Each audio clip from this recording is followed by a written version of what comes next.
Hey everybody, it's the Honey Badger here, and today we're going to be replacing the auxiliary battery on the V60 Polestar. Now this is going to be the same for a lot of different Volvos, S60s, a lot of them within the years and range, and a lot of them are all very similarly put together under the hood. So I'll leave a description amount, or I'll put that in the description of which Volvo vehicles that this should work on for replacing it, because we're going to go ahead and pull it all out so we can get to it, because it is hidden away. You can't visibly see it when you just pop the hood. We have a few panels and pieces we need to remove to be able to get to it.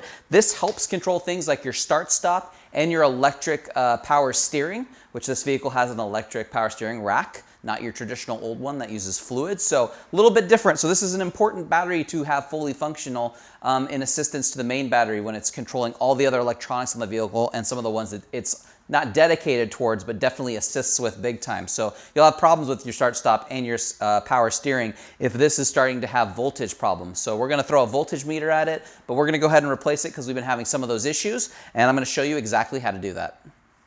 Now the first thing that we're going to be doing is removing this plastic cover back here, because the battery is located underneath it. So to get to it, not all Volvos will have this strut tower bar. I believe that might just be exclusive to the Polestar, but we need to take this off. So the first thing we do is we actually pop out these plastic pieces that help protect the bolt, but we're going to take this out first. First, these just pop out, so you can honestly just, if you can't get your hands on them, a screwdriver will simply pry them out and they just pop right out.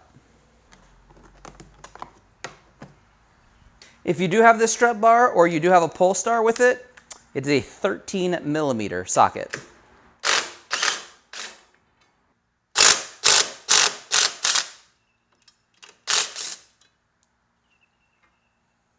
So the next thing we need to do is take out this clip that's holding this down in place. The battery's right behind it. An easy way to get between these two, since it is very tight on this vehicle, is if you actually have a razor blade, you can slide it just in between it and just lightly push up. And then if you have a pry tool for these clips, then it's not too bad. You just get in there and you pull up on it, and you can get your hand on it and pull it right out. And then the middle part will come up as well. And that's about the easiest way to take these out. So get yourself a pry tool for sure. I'll leave you a link in the description. So we have this soft foam here with a clip in it. I actually already took this clip off without filming. That's my fault. But this clip needs to come out. Then you can pull this off to the side, and there's going to be one more clip that we need to release as well, and then this will be a little bit more free. There, it pulls it right out. Super easy. Now with those clips removed, this actually opens up enough for us to get to the battery. Now you can take the whole thing off if you really, really want to, but we don't actually need to go that hard.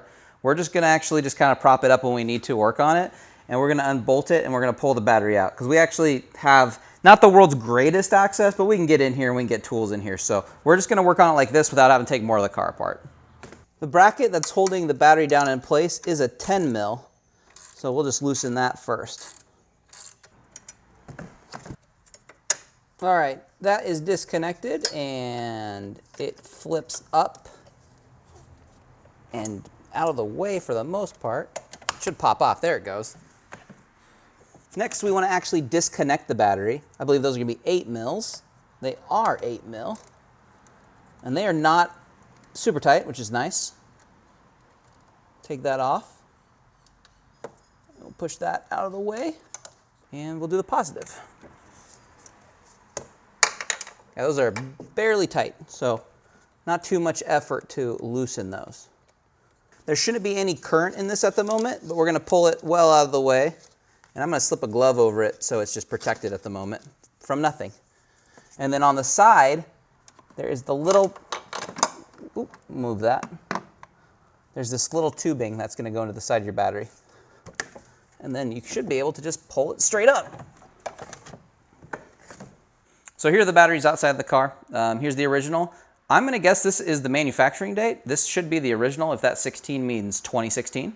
29, the 29th day of a month, that they're not putting the month, that would be weird. I could be wrong, but that 29 doesn't make sense. But if that 16 is the year, that makes sense, as this car is a 2017.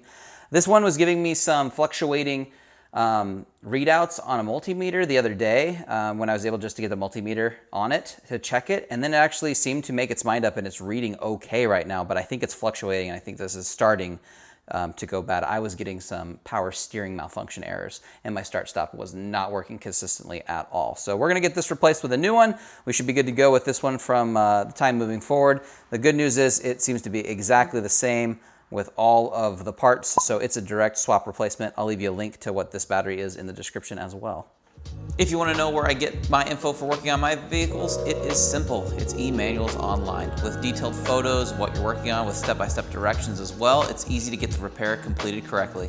I'm also happy to announce that you can save 22% off site-wide if you use my coupon code HoneyBadger22. That's right, I've teamed up with them to help save you a little money, and if you use my affiliate link, which is in the description, you'll be helping support this channel and future projects here. Now, back to the video.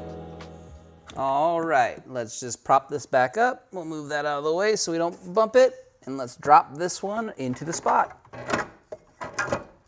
Easy peasy. Let's reconnect this thing back up.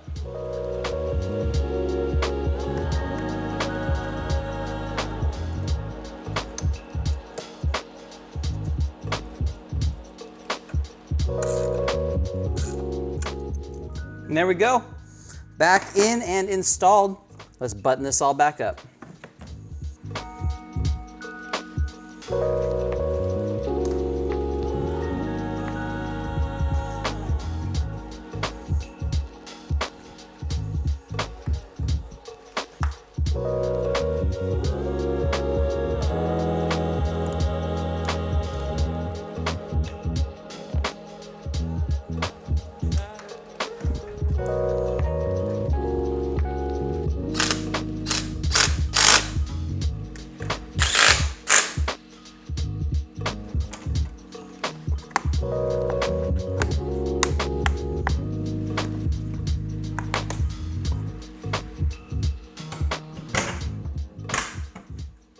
And there we go, we're all buttoned up. That didn't take more than 20 minutes and I was filming. So this shouldn't be too difficult if you want to save a buck instead of taking it to a dealer or to somebody else to put it in there. Just a couple of basic hand tools. And if you don't have the strut tower bar in the way, even easier. That's one less thing for you to do. So that's all it takes. Like I said, I'll leave you links to all of the things I used in this video in the description. Make sure you are subscribed and that you leave a like on this video so other people can find it as well. And other than that, I'll just see all of you guys in the next video.